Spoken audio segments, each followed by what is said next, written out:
कश्मीर में पाकिस्तानी आतंकियों की करतूत किसी से छिपी नहीं है। पिछले कई दशकों से पाकिस्तान में बैठे आतंकी कश्मीर में उथल पुथल मचाने की कोशिश कर रहे हैं और इसी वजह से भारत ने पाकिस्तान में बैठे आतंकियों पर सर्जिकल स्ट्राइक किए। ऑपरेशन सिंदूर जैसा मिलिट्री एक्शन भी हुआ, लेकिन हर बार पाकिस्तानी आतंकी गतिविधियों से अपना पल्ला झाड़ लेता है। लेकिन अब पाकिस्तान का ये दोहरा चेहरा दुनिया के सामने खुल चुका है। पाकिस्तान में बैठे लश्कर के आतंकी खुलेआम ऐसे बयान दे रहे हैं जिससे कश्मीर को लेकर पाकिस्तान की पूरी साजिश एक्सपोज हो चुकी है।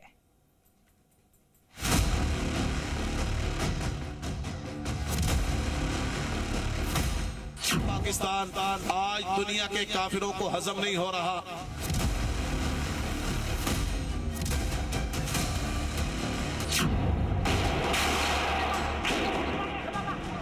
कहने को पाकिस्तानी हुक्मरानों ने लश्कर आतंकी और 26/11 हमले के मास्टरमाइंड हाफिज सईद को कोट लखपत की जेल में बंद कर रखा है,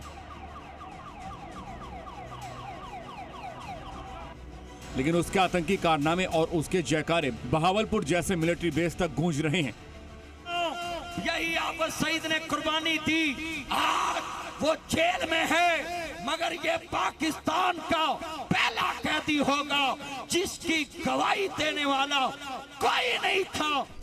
हाफिज सईद के लिए जयकारे लगा रहे आतंकी हैं मौलवी नसीद मदनी, जो लश्कर तैयबा के पॉलिटिकल विंग पाकिस्तान मरकजी मुस्लिम लीग का नेता है। कहने को पॉलिटिकल फिगर, लेकिन जैश और लश्कर के आतंकी गतिविधियों को फुल सपोर्ट करने वाला जहरीला शख्स। सुनिए इसका बयान।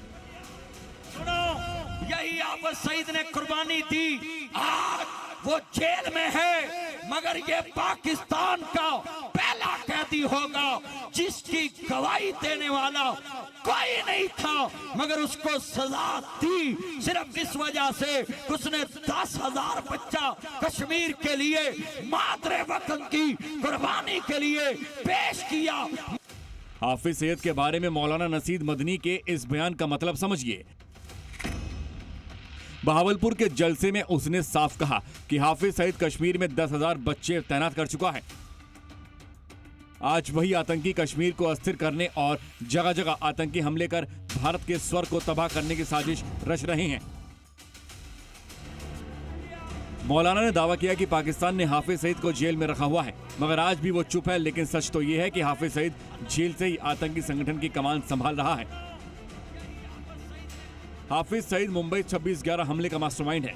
लश्कर तैयबा का ये सरगना लाहौर की कोट लखपत जेल में बंद है। पाकिस्तान की आतंकवाद रोधी अदालत ने उसे 78 साल की सजा सुनाई है। हाफिज पर टेरर फंडिंग, अवैध संपत्ति के आरोप में ये सजा सुनाई गई है।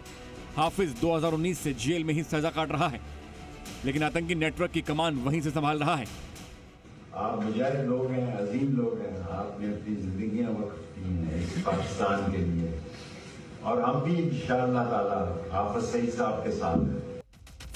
जेल में बंद हाफिज सईद का क्या रुतबा है, ये पाकिस्तान के पूर्व गृह मंत्री शेख राशिद का बयान से साफ है।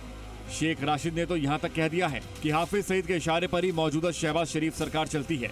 मुनीर भी जेल में जाकर हाफिज सईद से ऑर्डर लेता है। शेख राशिद जो कह रहा है वो कई बार दिख चुका है।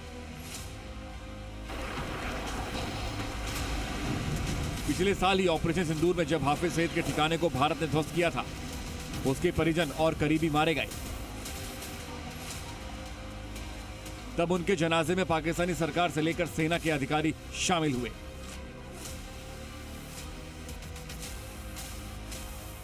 बाकी लश्कर के आतंकी पूरे मुल्क में फैले हैं और हाफिज सईद को जिहाद का आका और पाकिस्तान के लिए कुर्बानी देने वाला सबसे बड़ी शख्सियत बता रहे हैं।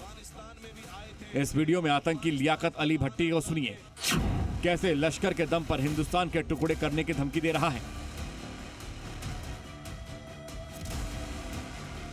हम आज यौम आजादी के इस मौका पर हिंदुस्तान को ये पैगाम देना चाहते हैं कि कल जैसे बर्रे सगीर को चीर फाड़ के हिंदुस्तान को फाड़ के उसमें से पाकिस्तान निकाला था, इंशाअल्लाह वो वक्त दूर नहीं है कि कश्मीर को भी आजादी दिलाई जाएगी, गुजरात भी वापस लिया जाएगा, हैदराबाद दक्कन भी वापस लिया जाएगा, तेरी 7 सिस्टर्स भी आजाद होंगी।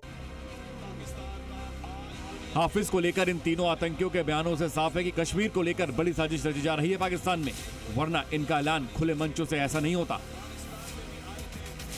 पाकिस्तान में आतंकियों को ऐसी छूट शहबाज शरीफ के शासन में नई नहीं है, लेकिन अब तो इंतहा हो गई है। लश्कर जैश के आतंकी हिंदुस्तान को तबाह करने की बातें सरेआम कर रहे हैं और शहबाज सरकार का इन पर कोई लगाम नहीं है।